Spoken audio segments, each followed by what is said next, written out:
Golden State Warriors fans, it's about time you guys faced it. The dynasty is over. Draymond is old, and at this point, he'd rather be in the WWE than play basketball. Klay Thompson is not the Klay Thompson we once knew. And Steph Curry is trying his hardest to get wins out there, but this team is just not good enough. It's crazy because the Warriors didn't even maximize their time with prime Steph Curry. If you think about it, in 2015, when he first became a superstar, they won the NBA championship for the first time with this core. In 2016, they lose a 3-1 lead choke to the Cleveland Cavaliers. In 2017, they acquire Kevin Durant and win 2 championships both in 2017 and 2018. 2019 rolls around. KD tears his Achilles, as well as Klay Thompson tearing his ACL on a poor dunk attempt, letting Kawhi Leonard and the Toronto Raptors win the NBA championship. In 2020, no Klay Thompson and Steph Curry breaks his hand early in the season, and Draymond Green does not like to play basketball without Steph Curry, so they only win 15 games this year. But this proves to be a very important season for a guy like Jordan Poole, who goes on to help them win another championship in the future. In 2021, the Warriors only win 39 games and lose to the Lakers in the play-in. 2022 is when they get back Klay Thompson and retake their throne as the NBA champion. And 2023 is where things went haywire, as one day in practice, Draymond Green walked in feeling like Deontay Wilder and absolutely knocked out Jordan Poole. It's not crazy to say that Steph Curry should have more rings than Michael Jordan. From 2015 to 2023, Steph Curry, he should have about 8 rings, to be honest. But a couple things happened before I automatically point my finger to Steve Kerr, because you guys know how I feel about him. Let's talk about the entire Warriors organization. We need to talk about Bob Myers. He tried to ride off in the sunset before the dynasty collapsed all over itself. But Bob Myers, a lot of this falls on you. I mean, clearly you and Steve Kerr were not on the same page when it comes to that 2020 draft.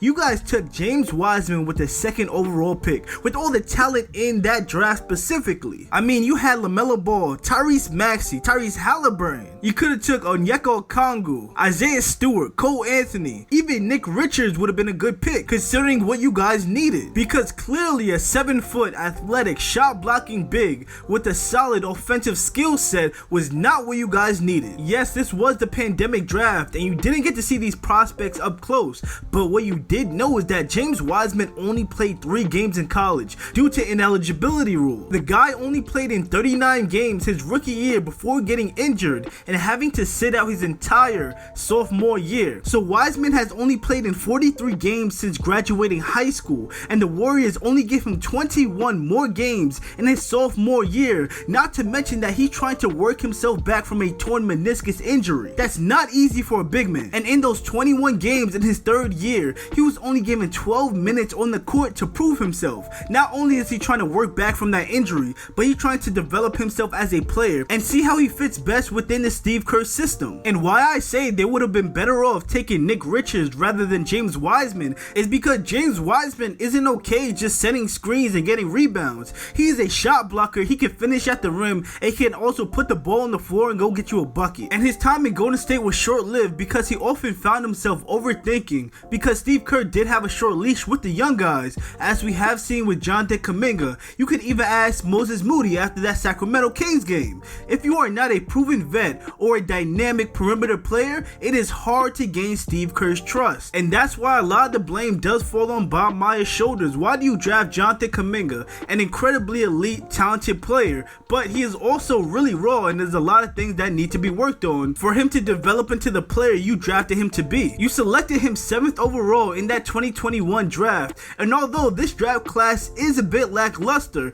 you could have had Franz Wagner with the 8th pick, or even traded down for a Bones Highland or even a Cam Thomas, and those players would have automatically been a better fit, but you decided to go with potential instead. However, that's enough dwelling on the past. Mike Dunleavy, Bob Myers is now gone and he left you with quite the problem. This is like when a substitute teacher takes over a class and then the class starts acting bad. I mean acting completely different. Starts passing notes, they're making TikTok dances in the back, a kid's taking a nap in front of me, they're having a rap battle in the other corner, and my question is, do we punish the class? And the answer is yes. Mike Dunleavy, you have to put your big boy pants on, and it's time to move on from the core 4. And I do mean the 4 in Steve Kerr, Steph Curry, Klay Thompson, and Draymond Green. Now I do appreciate Steve Kerr. I love the motion offense that he did bring to this Golden State Warriors team, but getting rid of him is going to be fairly easy because you do have my favorite to replace him sitting right next to him in Kenny Atkinson. Klay Thompson is having one of the worst years of his career, so he has to go, and Draymond Green's lack of accountability that has followed him within his Golden State Warriors organization has to go as well. I do not want the young guys to catch on to that. And if I'm Mike Dunleavy, if you're not above 500 by the trade deadline, you have to be willing to let some of these players go.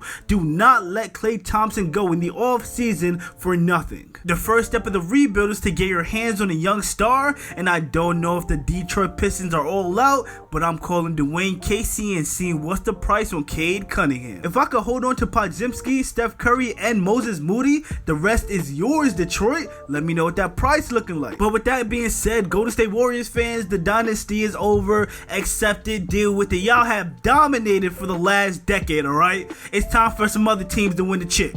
Okay, deal with it. Make sure you leave a like, subscribe, comment down below, and turn on post notifications to not miss a single video, and I'll see you on the next video.